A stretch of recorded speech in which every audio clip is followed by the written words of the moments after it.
Salut, j'espère que le son va être bon. Désolé les amis, j'ai pas mis de vidéo ces derniers jours parce que j'ai pris quelques jours. En plus, ça tombe bien, il y a canicule. C'est le troisième jour, c'est déjà chaud. Non, sérieusement. Donc j'ai pas mis trop de vidéos, mais en même temps, il y a des choses qui se passent, mais il y a surtout des choses qui maturent. Donc il n'y avait pas vraiment de raison d'en mettre non plus. Sur Patreon, ça arrive, hein. La guerre Iran-Israël 2, et ça arrive, ça en montage. Et pareil, j'ai pris quelques jours, donc voilà, veuillez m'en excuser, mais j'avais besoin de quelques jours pour souffler. J'avais déconnecté un petit peu de YouTube, déconnecté un petit peu de tout. J'ai même la flemme de faire un montage, donc vous voyez, hein, choix ananas, choix abricot, ben on va parler un petit peu d'actualité. Et on va évoquer l'arrestation d'Alain Soral. Alors il faut toujours sur YouTube faire un travail d'explication, même lorsque la chose est évidente. Parce que je vois venir certains, ouais, mais dans tes précédentes vidéos, tu as critiqué ER, déjà je critique pas tout ER, je critique beaucoup de gens qui sont à l'intérieur, mais pas tout le monde. Tu as critiqué Alain Soral, ouais, c'est vrai, ouais, et alors? Ce que j'arrive pas à comprendre sur YouTube, et je préfère anticiper, c'est l'absence quasiment j'allais dire, d'intelligence. Oui, oui. On peut critiquer des idées, critiquer un mouvement, apporter quelque chose de constructif, à condition d'apporter des arguments, j'en ai suffisamment apporté, tout en s'élevant lorsqu'on voit la personne se faire arrêter alors qu'il y a tellement de personnes à arrêter, quoi. Voilà, ça ressemble encore à un coup de pression. Je vous ai dit que le système n'avait plus besoin de lui, objectivement ou pas. Donc je répète encore, le système a toujours besoin d'opposants. Et puis à un moment donné, le système il passe à autre chose. Le système est en train d'organiser sa mue, il est en train de prendre carrément le contrôle. On le voit aussi avec l'histoire du Remdesivir, dont je vais parler là. Donc c'est inquiétant de voir des gens se faire arrêter pour des motifs aussi stupides. D'ailleurs, on voit bien que les charges sont quasi inexistantes puisqu'il n'a pas été mis en détention et je comprends pas, je comprends pas, je sais pas.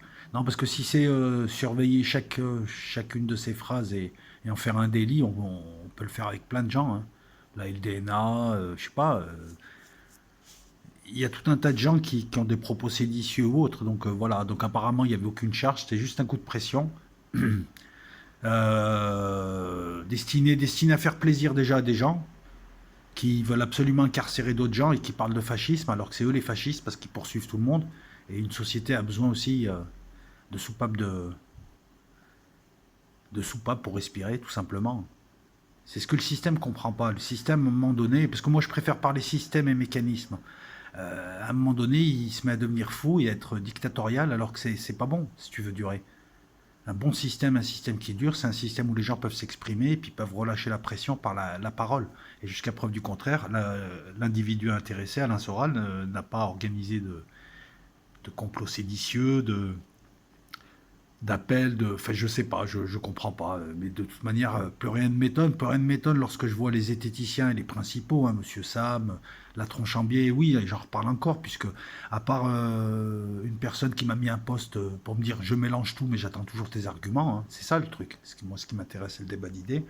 Je vois encore une fois qu'ils refont des lives pour insulter quasiment des insultes, des attaques à la personne contre Raoult. Par contre, quand on les intéresse sur le Remdesivir, ils sont discrets. C'est quoi ces zététiciens en carton, mais tout le monde les a cramés maintenant, sauf ceux qui veulent pas, qui ne sont plus du tout zététiciens lorsqu'il s'agit du système, de Big Pharma et autres. Le Remdesivir, de l'aveu même de Thomas de la Tronchambier, est un médicament qui n'a jamais donné la preuve de son efficacité, qui est en train d'être validé progressivement depuis mai aux USA, depuis juillet en Europe.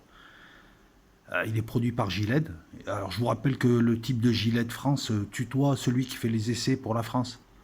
Donc vous voyez un petit peu le degré d'imbrication, c'est ce qu'a dénoncé le professeur Raoult. Par contre, alors qu'on puisse lui en vouloir, qu'on puisse trouver des choses à dire, il n'y a pas de problème, mais ils font pas par contre d'analyse du système et de ce qui est dénoncé par le monde entier. C'est pas un secret de polichinelle et c'est pas complotiste. C'est la mainmise du financier sur le médical, la santé mondiale. L'OMS, dont les budgets dépendent quasi exclusivement de Bill Gates, des USA, des Royaumes-Unis, de Bill Gates par le biais de Gavi, par le biais de sa fondation et par le biais des donateurs qu'il apporte. C'est inquiétant. Privatisation de la santé mondiale, avec avec les dérives critiquées aussi par les professionnels, à savoir une grande part donnée au vaccin, peu d'intérêt à ce qui pourrait éliminer les causes du problème, mais on On voit surtout que l'OMS fourgue des médicaments non génériques, en plus, chers, donc de labo.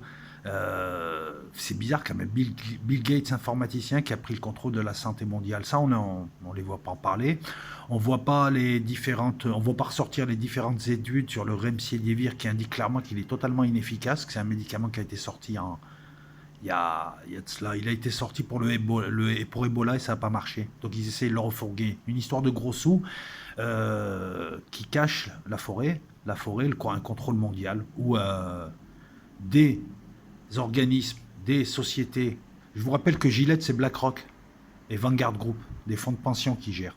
Leur objectif à eux, c'est pas d'apporter la santé, c'est de faire du fric. Hein, quand tu remontes en bout de ligne, c'est le financier.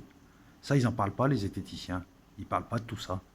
Ils parlent pas donc de ces études qui indiquent que la molécule qui est dans le remdesivir, le Vilcultri, tombe dans le domaine public en 2035. Donc, il faut vite l'amortir parce que c'est un médicament qui a coûté des sous, que ce médicament a été totalement inefficace, que ce soit pour Ebola, que ce soit auparavant pour le SRAS, que les quelques études qui ont essayé de le mettre en avant ont vite été démasquées. Je vous invite à voir ça dans le journal France Soir. Vous tapez France Soir, vous tapez Gillette. Voilà, vous aurez toutes les sources. Là, c'est pas du complot. Donc, on va être didactique. Il y a d'un côté des gros sous et des gens très très puissants qui veulent imposer un traitement à 2320$ par tête de pipe, puisqu'il faut 6 injections, et qui sont en train de l'imposer aux États, États qui le contrôlent d'une certaine manière et avec qui il y a un copinage avec les services de santé des États, de l'Europe, qui a adopté ce médicament. Études biaisées, études dévoilées, mais c'est que des faits. Mais malgré tout, on prend ce médicament inefficace, qu'on a essayé de nous fourguer avec des études bidons, hein, c'est un délit. Là, par contre, on ne les entend pas, les zététiciens. Alors qu'il y aurait de quoi être critique. Donc ça, se poser des questions. C'est pas tout de venir proclamer je suis le bien et je vais vous enseigner le bien. Mais moi, là, je donne des arguments qui montrent clairement que ces gens sont d'une malhonnêteté intellectuelle impressionnante. Je veux dire, c'est même pas une révélation, cette vidéo, c'est un constat. C'est un constat de visu. Encore une fois, incapacité à se mettre en cause. Et puis voilà, donc on a l'impression surtout que ce sont des gens qui sont stipendiés d'une manière ou d'une autre. J'aime bien ce terme, Alain Soral, qui l'utilise. Qui ont été stipendiés carrément pour nous emboucaner. Et oui, quand ils décryptent d'un côté, ils sont très zététiciens, et puis de l'autre côté, ils n'en parlent pas. Moi, j'ai vu un live entier où c'était une attaque à la personne. Ces zététiciens d'attaquer à la personne, le professeur Raoult, en invitant personne pour la contrepartie, et en invitant donc que des gens qui sont là, pro-système. C'est à croire qu'eux aussi ont été un petit peu payés par, mais bon, ils sont le système. Ça, je suis épaté, quoi. J'aurais voulu, mais j'ai la flemme de le faire, je suis désolé, mais je peux vous en parler aussi, je peux vous l'évoquer. J'aurais voulu vous parler de cet article à charge du Figaro sur l'accord irano-chinois qui fait flipper tout le monde en ce moment et dans les clauses secrètes. Un article tellement lénifiant, tellement à charge, qu'il en devient ridicule. Donc vous tapez François, vous tapez... non, pas François, Figaro. Journal du chien-chien, le chien-chien à sa mémère, la voix de son maître. Vous tapez accord Iran-Chine et vous aurez l'article. Oh, il paraît que l'article aurait des clauses secrètes. Moi, ce que je vois, c'est que l'Iran fourgue son pétrole à moins 30% et obtient 400 milliards d'investissements dans son économie et se débat. Parce que ce qui se passe depuis 40 ans et ce qui se passe surtout depuis qu'il y a Trump, alors il paraît que Trump fait le boulot, ouais, mais lequel? Parce que quand on voit le résultat, il aurait mieux valu qu'il ne le fasse pas, le boulot. Non, mais à un moment donné, il faut le déni de réalité. Des arguments, hein, sinon ça peut... Je fais passer des posts pour l'instant, mais s'il n'y a pas d'arguments, c'est juste l'effet groupie, ça ne m'intéresse pas, vous ne m'intéressez pas. Voilà, c'est que vous ne pensez pas. Moi, ce qui m'intéresse, c'est les gens qui pensent, c'est qui m'apportent des arguments. Des gens qui viennent me contredire lorsque je dis une bêtise. Soit dit en passant, le type qui vient faire la groupie pour les Chinois sur les avions chinois, s'il te plaît, en 3 clics, hein, ou si tu ne comprends pas la vidéo, c'est pareil, je peux te faire un rapide résumé. Ne me dis pas que les Chinois produisent leurs moteurs, ils produisent des moteurs 3e génération. C'est les premiers à dire qu'ils sont en galère au niveau moteur et que leur J20, ils attendent un moteur Saturne russe. Ils tournent avec un moteur Saturne russe parce que ça fait 20 ans qu'ils doivent sortir un moteur pour chasseurs lourds. En 3 clics, tu as ton truc. Deuxièmement, arrête de systématiquement, je parle du J20, tu viens me parler du J35. Vous êtes tellement binaire que si je dis un truc sur les Chinois, c'est que je suis pro-américain. Il y a des vidéos sur le F-35 et non pas le J-35, il y a des vidéos sur le F-35. Pour ce qui est de sa furtivité, ça c'est de la science. Hein. Une SR, une surface équivalente radar de 0,01%. par rapport au Rafale qui est déjà pas mal furtif à 0,1. Le J20, mon ami, que tu le veuilles ou pas, voilà, même si tu es physicien, encore mieux, c'est les lois de la physique. Avec un plan de canard, avec des tuyères faites comme ça, n'importe quel spécialiste, hein, parce que moi je l'invente pas, je vais le chercher sur des forums spécialisés, c'est des heures et des heures de lecture, n'importe quel spécialiste dit qu'on doute de sa furtivité. Alors, regarde toutes les vidéos, c'est une œuvre. Tu comprendras mieux un peu le sens de ma démarche qui est de parler des grandes puissances et de leur armement, parler de choses militaires sans forcément être une groupie. Un jour je dirais du bien, un jour je dirais du mal, mais c'est justifié. Les Chinois n'ont pas fait la preuve que leur J20, enfin leur J20 clairement n'est pas furtif. C'est peut-être pas important parce que eux-mêmes vont s'en servir différemment. Et si tu avais eu un propos moins groupie et plus intelligent, tu aurais compris que le J20, et je le dis dans la vidéo, sert surtout à porter des missiles hypersoniques, des missiles longue portée, pour attaquer la flotte dans le Pacifique, la flotte américaine. C'est un porte-missile, c'est un intercepteur. Ce qui compte, c'est qu'il aille vite. La furtivité, on s'en fout. Mais ne me parle pas du F-35, du gouffre du F-35, j'ai fait des vidéos dessus, où j'en dis du mal, parce que de toute façon, il n'y a que ça à dire, sur le F-35. L'avion d'attaque le plus cher du monde. J'ai parlé suffisamment de la furtivité, voilà, donc ne me dis pas que les Chinois sont top, que j'en sais rien, machin. Le problème avec vous, c'est que vous ne pouvez pas, et c'est le seuil qui vous fait passer à la réflexion, vous ne pouvez pas analyser des trucs. Vous êtes dans le j'aime pas, le pour, le contre. Les Chinois ont une aviation qui reste qui a tout à prouver, d'accord? Voilà. Bientôt, tu vas me dire que les Iraniens ont un avion furtif parce qu'ils t'ont mis une maquette d'aéromodélisme. Voilà. Ça n'en demeure pas moins que leur armée est puissante, que leur armée en 20 ans est devenue super moderne, et que eux, leur J20 et leur J31, ils vont s'en servir différemment, ils ne vont pas s'en servir avec le concept de furtivité. C'est surtout le concept d'effet de masse, d'interception, et de porter des missiles de plus en plus performants. Voilà, c'était pour te répondre. Je te réponds intelligemment, je t'insulte pas rien, je te donne mon avis, mais écoute les vidéos et va vérifier. Voilà, en 3 clics. Ne me dis pas que les Chinois font des moteurs 3e génération. Hein, dès qu'il y a un chasseur lourd, ils ont un problème. C'est d'ailleurs le problème, il y a aussi un problème, c'est un problème. Le problème de motorisation, on peut le trouver aussi avec la France qui fait des moteurs pour Rafale, mais qui aurait du mal à faire un moteur pour F-15. Il y a une sous-motorisation. Mais bon, le bloc 4 a récupéré tout ça. Il y a tant de choses à dire que franchement, si tu interviens et si tu t'intéresses à ce domaine, il y a tant de choses à dire pour s'arrêter à des trucs comme ça et me faire dire ce que je n'ai pas dit ou plutôt dire des trucs qui n'ont pas lieu parce que tout se vérifie. Voilà. Le J-20, avion lourd, très lourd, qui sera un porte-missile, je me répète, a un moteur russe. Parce qu'avec un moteur, voilà, c'est comme si tu prends le moteur d'une 2 chevaux, ils font des moteurs de 2 chevaux, mais là, c'est un camion. Enfin, c'est une grosse camionnette. On va dire c'est un 5 tonnes qu'il faut bouger. Et les lois de la physique font que l'aérodynamique trahit des choses. Et voilà, surface équivalente radar, excuse-moi, avec des plans de canard. Regarde, c'est très simple. Même s'ils ont le même revêtement et la même technologie que les Américains, ce qui reste à démontrer, même s'ils ont ça, la forme, il y a des formes supplémentaires et il y a des formes qui font qu'il sera moins furtif qu'un F-35. Voilà, le F-35, s'il y a bien un truc qui lui reste, c'est la furtivité. Maintenant, tu me parles de la furtivité, tu sais parfaitement, et encore une fois, il faut tout préciser sur YouTube, qu'on parle de furtivité radar. Ces avions sont repérables avec certains types de radars, certaines basses fréquences et autres. J'en ai expliqué, j'en ai parlé lorsque j'ai évoqué les défenses antiaériennes. Voilà. Je reviens à l'accord Iran-Chine. L'Iran a 40 ans d'embargo. Avec Trump, il en a, voilà, je boucle la boucle. Avec Trump, il en a pris pour 3 ans encore de sanctions. Donc l'Iran, en fait, est dans la position d'un type qu'on essaye d'étrangler lentement mais sûrement et qui voit en ce moment les pognes de Trump se refermer sur lui et l'étrangler. Ses avoirs, ses avoirs gelés, les blocus, les différents blocus, la perte de clientèle font qu'ils sont en faiblesse. Avec le Covid, ça n'a pas arrangé les choses. Et surtout qu'eux, ils sont sur plusieurs fronts. Ils sont en Syrie, ils sont ailleurs. Quand l'article du Figaro te dit qu'ils dépensent 16 milliards en Syrie, il faut vraiment prendre les gens pour des cons, quoi. Sachant que les Russes, qui sont aussi nombreux, dépensent 2 milliards par jour, avec beaucoup plus de matériel, beaucoup plus de liaisons. L'armée iranienne étant plus rustique, et c'est surtout des conseillers passe-d'Aran. Donc c'est rigolo de voir ça, de voir des chiffres aussi stupides. Mais bon, l'Iran a besoin de bouger. L'Iran est un pays qu'on étrangle progressivement et qui là est de plus en plus étranglé, a de plus en plus de mal à respirer, donc il doit se débattre. Alors il se débat à sa manière. Quand l'article te dit que l'Iran est en faiblesse et que les Iraniens sont mécontents, il cite rien, bon comme source, mais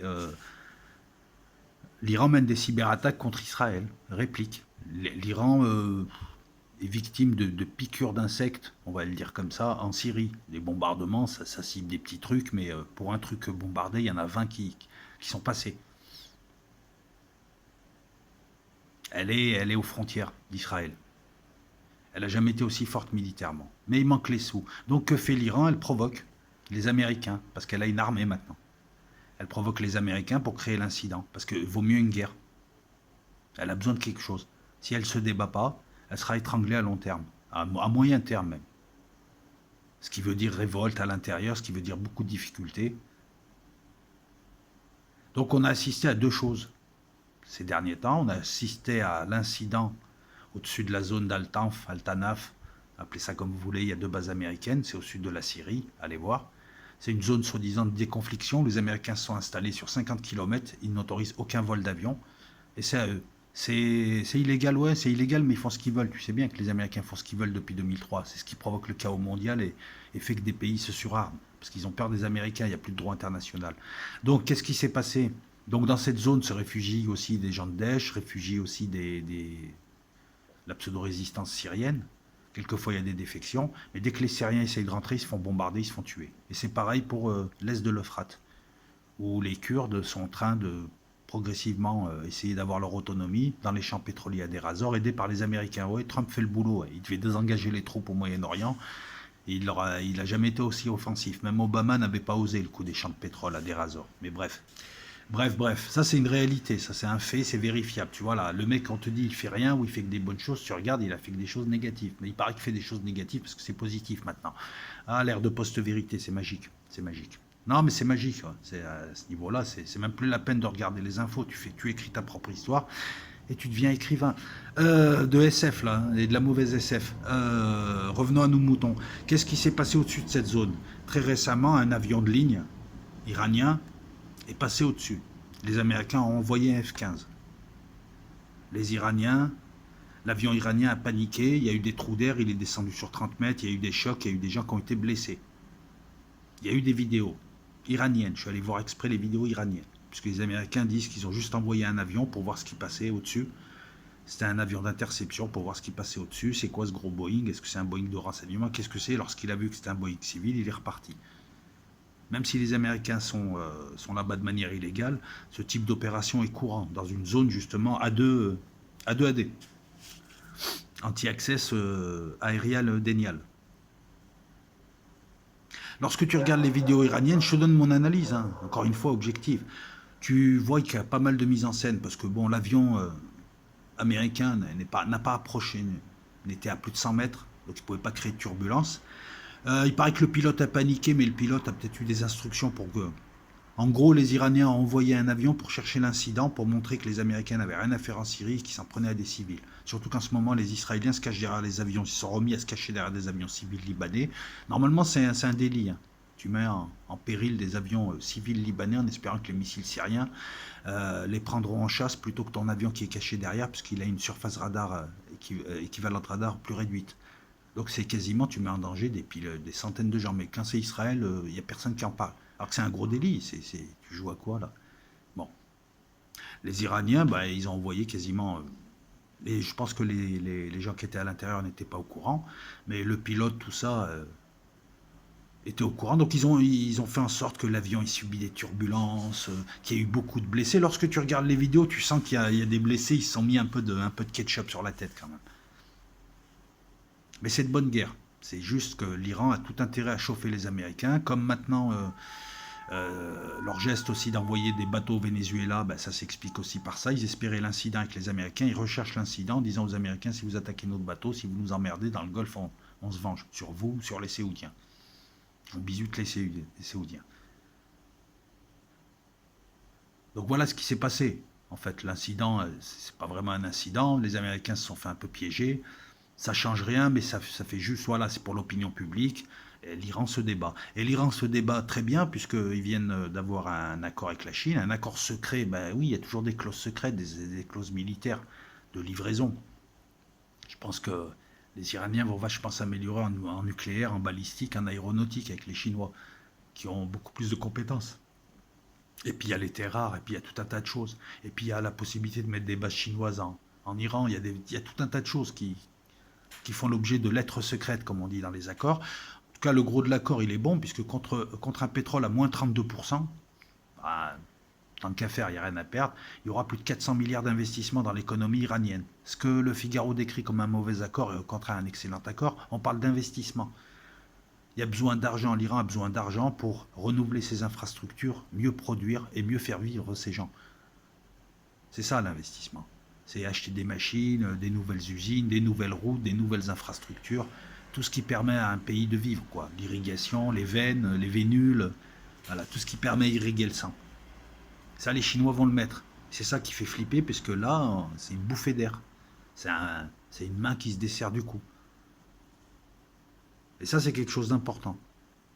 L'Iran, petit à petit, a créé sa voie en 40 ans, a créé sa voie et a montré comment on pouvait, lutter contre des sanctions, alors qu'on est à la limite de la survie. Je vous rappelle qu'ils sortent de sanctions, début des années 80, d'une guerre très attritive avec l'Irak, hein, qui était à l'époque le chef de chantier. Saddam Hussein, c'était un petit peu le Erdogan du moment dans les années 80, c'était l'ami de Chirac, c'était l'ami des USA, avant qu'il réussisse à le pendre dans les années 2000. Hein. Non mais c'est ça, hein. Il a été pendu en 2006, je crois, un truc comme ça, voilà. Hein, Erdogan, méfie-toi, Barbogan. Hein. Ils vont te faire la même chose, ils font toujours la même chose. L'Iran a montré comment on pouvait se dresser, résister, et se refaire la cerise, et devenir une grosse puissance régionale. Très très grosse puissance régionale, avec un armement, voilà. L'Iran n'est pas une grande puissance, mais elle n'est plus une moyenne puissance. C'est une puissance intermédiaire comme la Corée. Et elle a su justement, avec ce qu'elle a fait en 40 ans, un programme nucléaire, un programme balistique, un programme spatial, une acquisition d'expertise en armement, une acquisition d'expertise en tout. Des liens, alors l'article du Figaro te dit qu'ils sont isolés diplomatiquement. Je crois qu'à part les pays larbins des USA et Israël, l'Iran a une diplomatie avec tous les pays. Elle est isolée en rien du tout. Excuse-moi, la Chine, c'est un septième, ou peut-être même moins maintenant, de la population mondiale. La Chine, la Russie, quand tu additionnes la Chine, la Russie, l'Inde, tu es déjà à la moitié de l'humanité. Comment tu peux dire qu'ils sont isolés diplomatiquement? Rien qu'avec ces trois pays, je ne te parle pas de l'Afrique, je ne te parle pas des pays arabes, genre Algérie par exemple. Je ne te parle pas des pays d'Amérique du Sud où ils sont installés dans les années 90 avec le Hezbollah. Voilà, donc cet accord-là, c'est un accord important. Donc je vous en parle là, on verra ce que ça donne, hein, avec le temps. Et puis voilà. Donc qu'est-ce que je pourrais rajouter d'autre? Le Remdesivir, on en a parlé puisqu'il est validé. Hein. Maintenant, on va avoir un médicament inefficace. Et on avait le choix entre la chloroquine et l'azimotrocine, je ne sais plus comment on les appelle, bref. Le protocole du docteur Raoult à 3,50 € qui permettait, pris au bon moment, de réduire la mortalité. Non, on a un médicament inefficace qui est administré en plus pour un antiviral, c'est marrant, en fin de phase, qui sert à rien, qui coûte très très cher, hein, puisqu'il coûte 100 fois, 1000 fois plus, presque 1000 fois plus, on va dire. Hein, j'ai la flemme, il fait trop chaud, j'ai la flemme là d'analyser, hein, 2300 $ l'injection au lieu de 350. Enfin, il faudrait voir combien il faudrait de plaquettes de plaquenil, mais on va dire oui, dans les 500 fois plus. Voilà. Rigolez pas, c'est avec votre argent, comme dirait Coluche. Qu'est-ce que je pourrais rajouter d'autre? Oh. Bah rien, c'est déjà pas mal non pour une vidéo de canicule. Voilà, et puis le mois d'août arrive, j'essaierai de vous faire une vidéo cette fois au Frioul. J'essaierai la semaine prochaine s'il fait pas canicule encore. Et puis tranquille, voilà, je vais encore prendre quelques jours sur YouTube, donc pas de live, peu de vidéos. Je suis présent, je regarde les vidéos, mais pour me détendre. Et sur Patreon, là ça arrive, là ça arrive. Promis, ça arrive. Ça arrive cette nuit déjà. Il faut que je finisse le montage parce que si je veux un montage correct, il faut quand même que je prenne le temps. Et au bout de 3 heures de montage, tu pètes les plombs. Tu pètes les plombs et après, il te faut un jour ou deux pour te remettre. Voilà. Les amis, la bise à toutes et à tous. Je lis vos commentaires, je fais passer les commentaires. Vous avez le droit de ne pas être d'accord avec moi, mais des arguments. Pas de groupillage ou oui, tu dis n'importe quoi. Ok, je dis n'importe quoi, mais voilà. Je vous rappelle que les vidéos, c'est fait pour discuter ensemble. C'est pas bien, c'est pas fait pour s'affronter systématiquement. Surtout quand le type comprend pas la vidéo ou dit des trucs de travers, quoi. Je veux dire, me parler du F-35, machin, tu sais, voilà, cette binarité m'exaspère sur YouTube. C'est pour ça que je préfère 10 fois mieux Patreon où les gens sont plus. Mais bon, on continue sur YouTube, on continue sur Patreon, on continue un petit peu partout. La bise à toutes et à tous, et à bientôt.